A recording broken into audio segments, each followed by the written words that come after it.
Fairy tales and myths have always been an important part of the world of RWBY, and although they were all modeled after the real-life fairy tales and mythologies that we all grew up with, they each have their own unique spin, and seemingly some relevance to the actual events taking place within the show. Early on, we heard the tales of the Four Maidens and found out that it was based on true events within the world. Then in Volume 6, we were shown the origins of humanity in this world, thanks to the magical being Jinn. While we had not heard of any myths involving Salem or the two gods before, thanks to the novel Fairytales of Remnant, we now know that aspects of this story have been told to the people of Remnant for hundreds and perhaps even thousands of years. We're going to break down the original myths for Salem, but before we jump into that, I want to shout out our latest patron, the Wise Group Productions. They are the creators of an awesome web series that can be found on YouTube called Crystal Desires. This is the story of two siblings, Lucas and Emily, who lose their mother and find a crystal that holds the magic of their world before it was taken from them.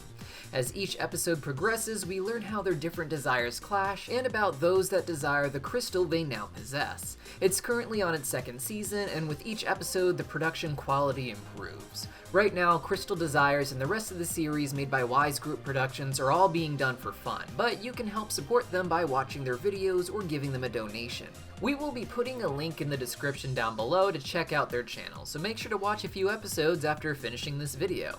And if you want a shout out like this and would like to support our channel, consider becoming a patron. There are many other perks like choosing a cartoon for us to review or getting some stickers, so head on over and consider signing up. I'll include a link in the pinned comment down below.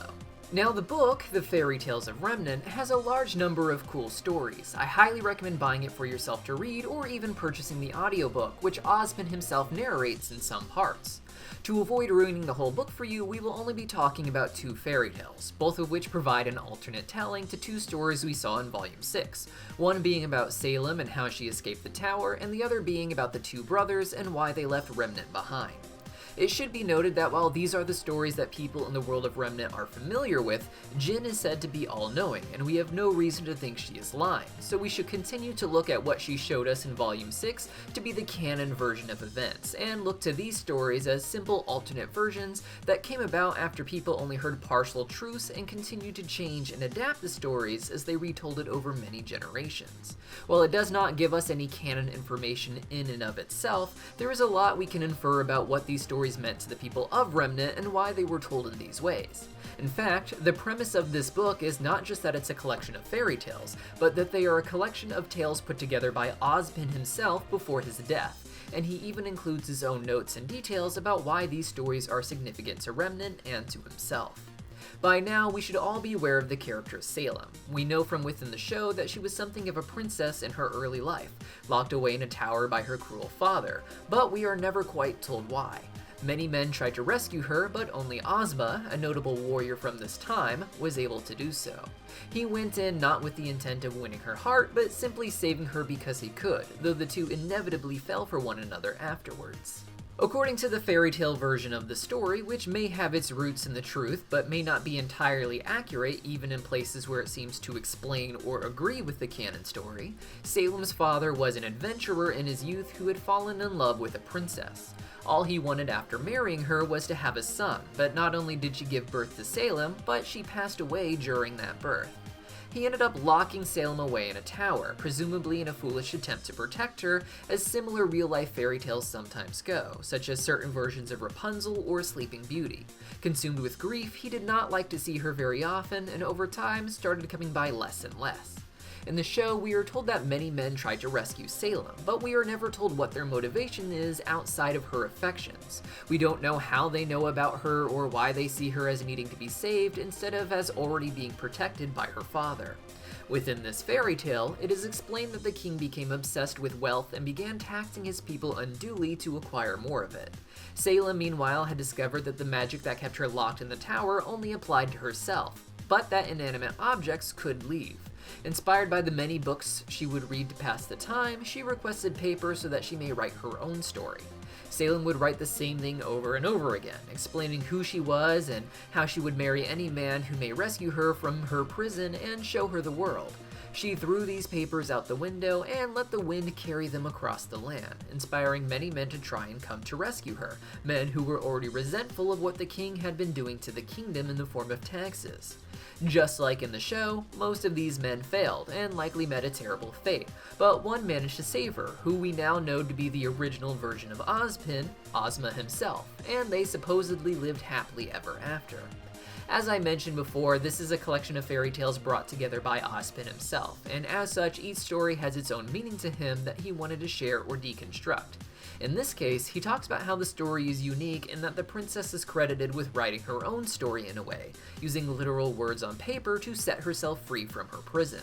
Another thing Ozpin mentions is that all the stories are propaganda. Some are overt and some are more subtle, but all have a point, which seems to be a bit of a meta admission that he's trying to change the way we think by presenting us with this version of the story, one where he says the heroes may secretly be villains and vice versa, with the truth not being entirely there in the story. Jinn, of course, only gave our characters a summary of the events that led Salem to where she is, and though a lot of these details from the fairy tale version may fill in the gaps, the idea that Salem might have been a villain in the story and lied about it raises some questions. We of course know that she confronted the gods, became immortal, then drowned herself in Grimm to the point of having it become a part of herself, which may be all Ozpin means, that there is no happily ever after, and that anyone can be turned into a villain if given enough time. That being said, there also seems to be the implication that the story as a whole is flawed because it was told from Salem's perspective. For such a tale to exist in modern Remnant, a time where humanity had to start entirely over with only Salem and Ozpin having memories of the world before, one of those two have to have shared the story, with the implication here being that it was Salem. It is possible that she told this story 100% truthfully, and the people of Remnant changed it over the centuries. It is also possible that the original story itself contains lies, right down to the first time Salem wrote it down on paper and sent it flying on the wind.